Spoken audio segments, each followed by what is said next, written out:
ముఖ్యమంత్రి చంద్రబాబు కుటుంబం హిందూ ఆచార వ్యవహారాలకు ఎంతో ప్రాధాన్యతనిస్తూ ఉంటుంది. ముఖ్యంగా పూజలు, పండుగలు చేయడంలో ముఖ్యమంత్రి చంద్రబాబు కూడా ఎక్కువ ఆసక్తి చూపుతుంటారు.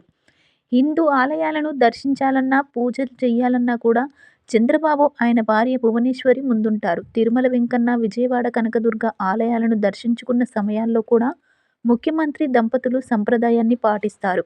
ఈ క్రమంలో గత ముఖ్యమంత్రులకు చంద్రబాబు పూర్తి భిన్నంగా చెబుతుంటారు. ఇక సంప్రదాయ పూజల విషయంలో ముఖ్యమంత్రి చంద్రబాబును ఆయన కుమారుడు లోకేష్, కోడలు బ్రాహ్మణి కూడా అనుసరిస్తున్నారు.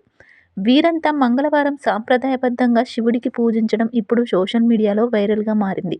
సీఎం చంద్రబాబు, ఆయన భార్య భువనేశ్వరి, మంత్రి నారా లోకేష్, ఆయన భార్య బ్రాహ్మణి, కుమారుడు దేవాంశ్ మంగళవారం హైదరాబాద్లో భారీ ఎత్తున హోమం చేశారు. కార్తీక మాసం పురస్కరించుకొని ప్రత్యేకంగా చేసిన ఈ పూజలో సీఎం చంద్రబాబు కుటుంబం మొత్తం సాంప్రదాయ వస్త్రధారణలో ఆకట్టుకున్నారు. ఈ ఫోటోలు ఇప్పుడు సోషల్ మీడియాలో మంత్రి లోకేష్ పోస్టు చేశారు.